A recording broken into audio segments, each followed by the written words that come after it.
My name is Margaret, and I turned 68 last spring. I spent my whole life trying to be useful to someone. A mother, a nurse, a neighbor, who always had extra sugar to lend.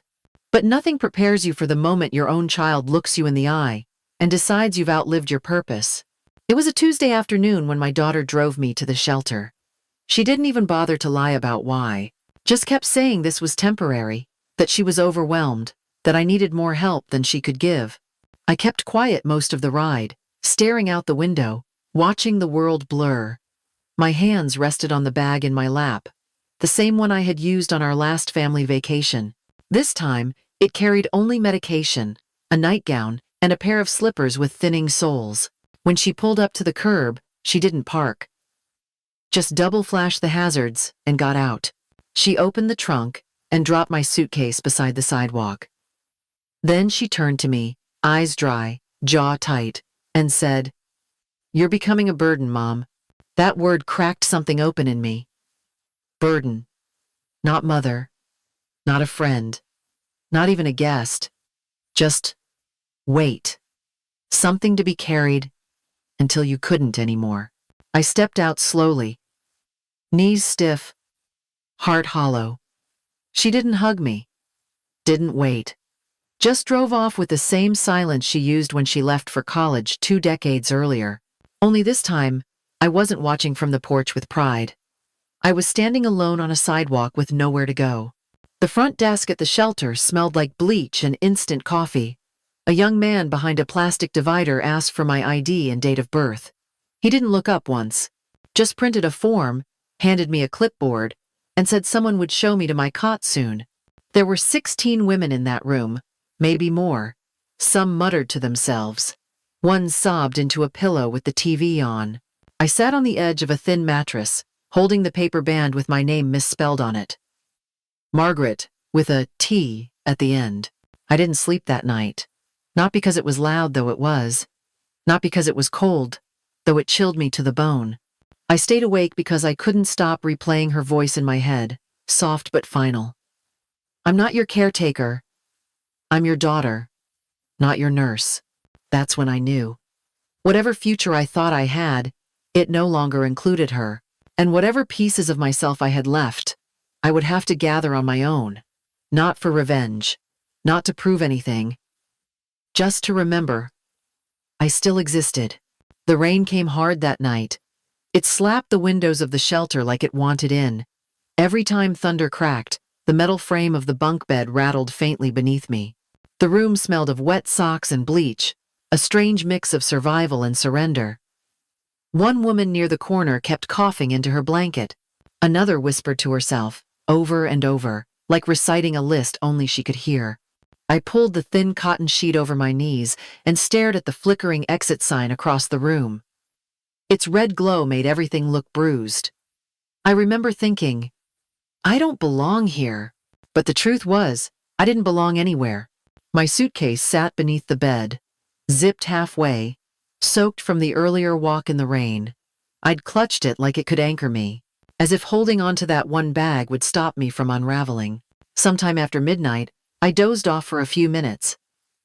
When I woke, the suitcase was gone. Just like that. My name tag was still on the bedpost, but my last pair of shoes, my prescription bottle, even the framed photo of my husband from 20 years ago, they were all gone. I didn't scream. I didn't ask around. I just sat there, staring at the empty space where my bag used to be. Something inside me went silent. Like the part of me that still expected kindness, I finally gave up.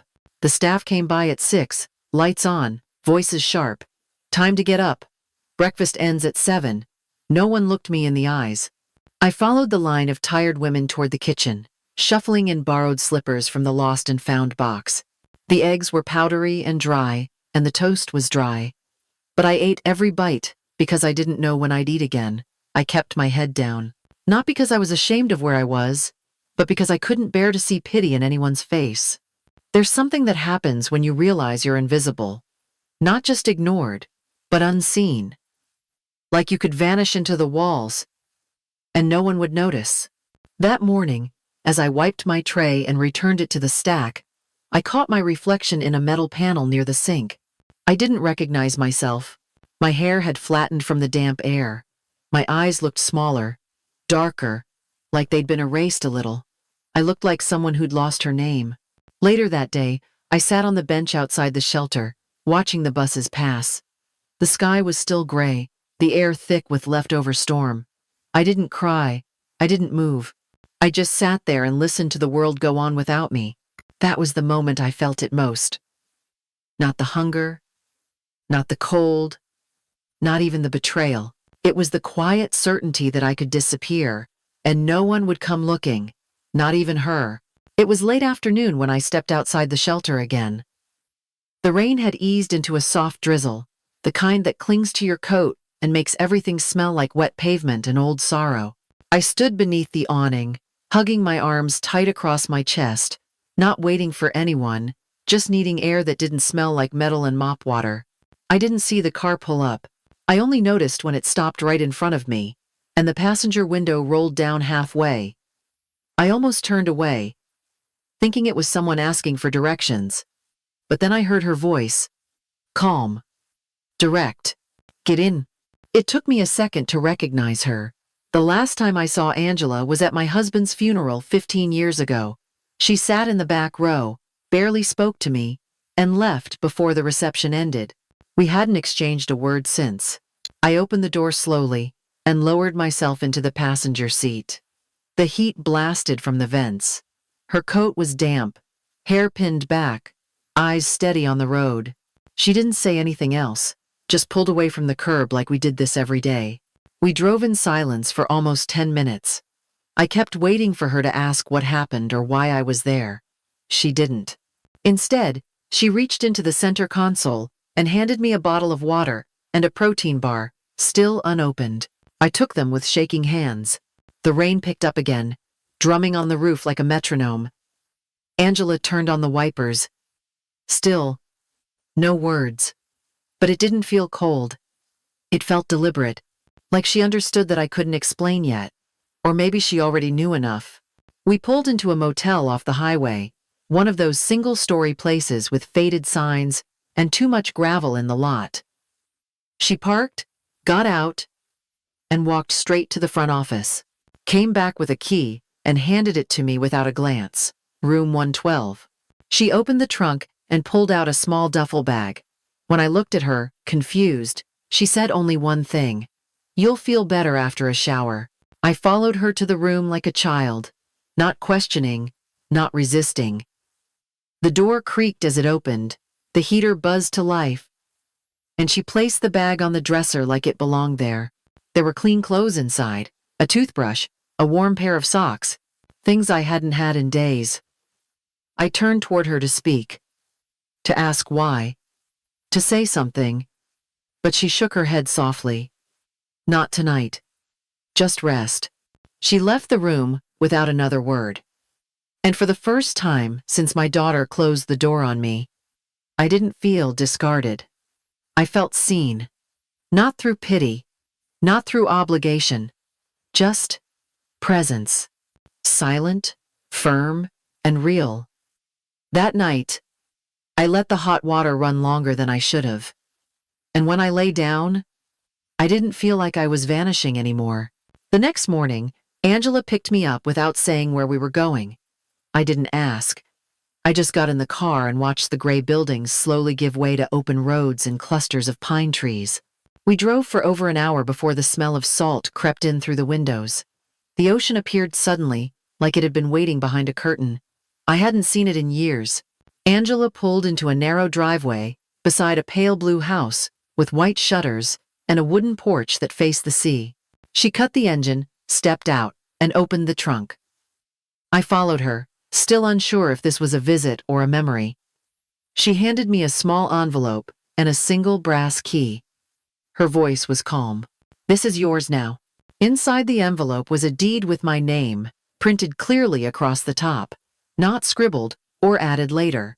It was typed, official, sealed. The key fit perfectly in the door. When I stepped inside, the floor creaked like it knew me. The living room smelled faintly of lemon oil and fresh paint. Everything was clean, untouched, but not cold. There was a chair by the window and a blanket folded across it. A book rested on the side table like someone expected me to sit. I walked through the rooms, not speaking. I didn't know what to say. My hands touched walls like they might disappear if I blinked too fast. Angela didn't follow me in. She stood by the porch, letting me explore alone. For once, I didn't feel like a guest. I didn't feel like an inconvenience. I felt like someone who had been given back her name, one careful syllable at a time. Later that afternoon, we sat on the porch while the wind carried the scent of the sea through the air.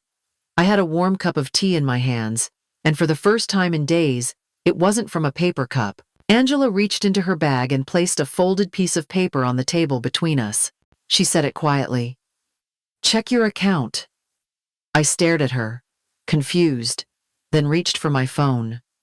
I hadn't looked at my bank app in weeks. I expected nothing, maybe enough for groceries if I stretched it. What I saw made my hands shake.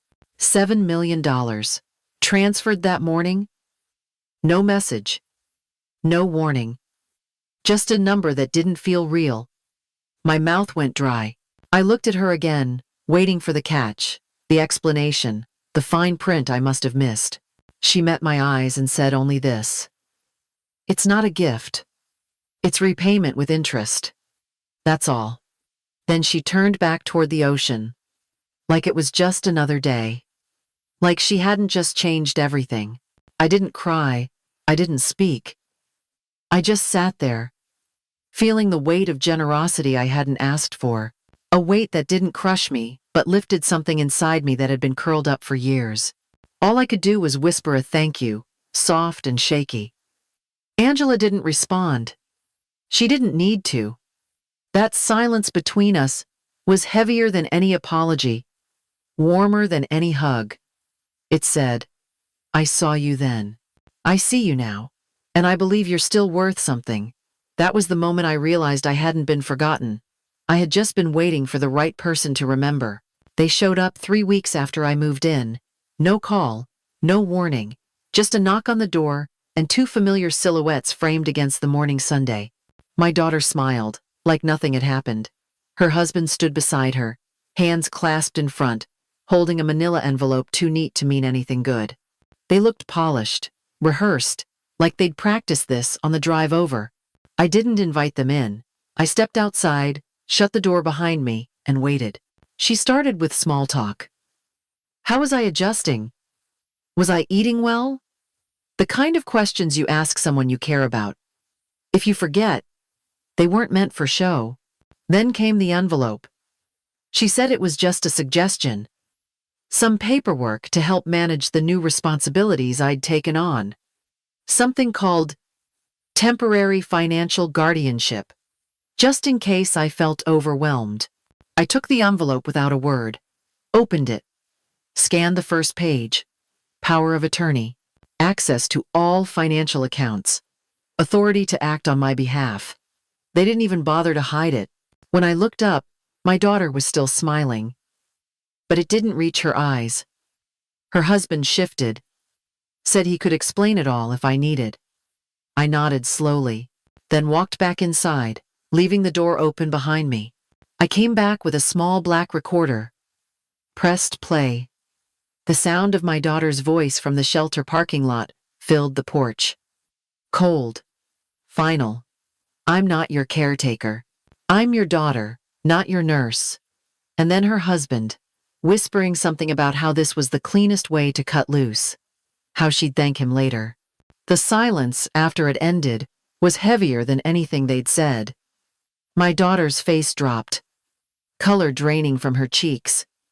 She opened her mouth, but nothing came out. I didn't wait. I handed her back the envelope, untouched. Told her to take it with her. Told her I had people now. Told her I didn't need saving. Not from her. Not anymore. She started to cry.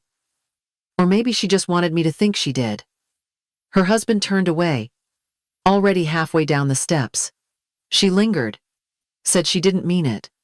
said things had just gotten hard, that she was sorry. I nodded once, then closed the door.